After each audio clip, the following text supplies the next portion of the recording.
আচ্ছা, খবরের দিকে নজর রাখবো। অক্টোবরের দ্বিতীয় সপ্তাহের মধ্যেই গোটা দেশে এসআইআর। তবে এসআইআর ঘোষণা হওয়ার পর থেকেই ভোটার তালিকায় নাম তুলতে রাজ্যে ভুরি ভুরি আবেদন। এক মাসে 10 লক্ষ আবেদন জমা পড়েছে নির্বাচন কমিশনে। ভোটার তালিকায় নাম অন্তর্ভুক্তির জন্য আবেদন জমা পড়েছে 1 জুন থেকে 7 আগস্টের মধ্যে। মোট 6.05 লক্ষ আবেদন গ্রহণ করা হয়েছে। এখনো পর্যন্ত মঞ্জুর হয়নি আবেদনগুলি।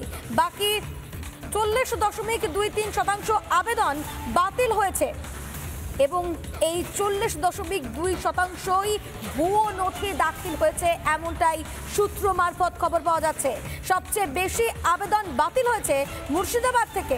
তালিকায় রয়েছে কোচবিহার, উত্তর দিনাজপুর, মালদহ, নদিয়া, দক্ষিণ 24 পরগনাতেও একাধিক আবেদন বাতিল হয়েছে এই সমস্ত জেলা থেকে।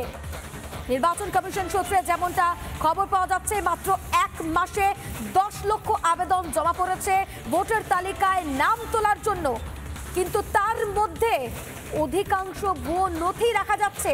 মোট 6.05 লক্ষ আবেদন গ্রহণ করেছে নির্বাচন কমিশন, যদিও সেগুলো এখনো পর্যন্ত মঞ্জুর হয়নি, কিন্তু বাকি 40.23% আবেদন বাতিল করা হয়েছে, এমনটাই সূত্র মারফত খবর পাওয়া যাচ্ছে। এই প্রসঙ্গে সুকান্ত মজুমদার কেন্দ্রীয় প্রতিমন্ত্রী ঠিক কি জানিয়েছেন শোনাবো আপনাদের। তৃণমূল যে বিরোধিতা করছিল সেই বিরোধিতাটা অনেকটাই লোক দেখানো ছিল, বিশেষ একটি সম্প্রদায়কে খেপিয়ে ভোট ব্যাংক জড়ো করা ছিল।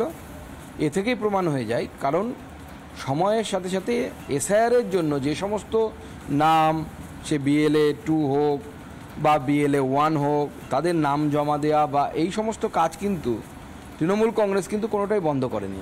তারা কিন্তু যথারীতি এই নামগুলো কিন্তু জমা করছিল নির্বাচন কমিশনের কাছে এবং তাতে অংশগ্রহণ করছিল।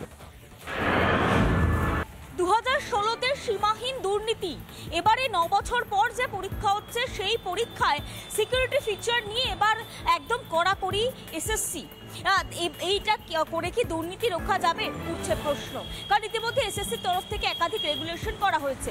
তার মধ্যে জানানো হয়েছে যারা SSC নবম দশমের প্রথম পরীক্ষা দিচ্ছেন কিংবা একাদশ দ্বাদশ দেবেন, তাদের উত্তরপত্র দেখে উত্তরপত্র জমা দেওয়ার পর এরপর ফিজিক্যাল ভেরিফিকেশন হবে, অর্থাৎ তাদেরকে ডেকে পাঠানো হবে, তাদেরকে ফিজিক্যালি যেতে হবে, উপস্থিত থাকতে হবে। যদি কোনোভাবে দেখা যায় যে এত ঝাড়াই বাছাইয়ের পরও কোনোভাবে দাগিরা এই পরীক্ষায় ঢুকে পড়েছে, তাহলে তাদের পরীক্ষার সঙ্গে বা উত্তরপত্র সঙ্গে সঙ্গে ক্যান্সেল করে দেওয়া হবে। এই পরীক্ষার পর 2 বছর পর্যন্ত যে উত্তরপত্রগুলো সেগুলো সংরক্ষিত রাখা হবে।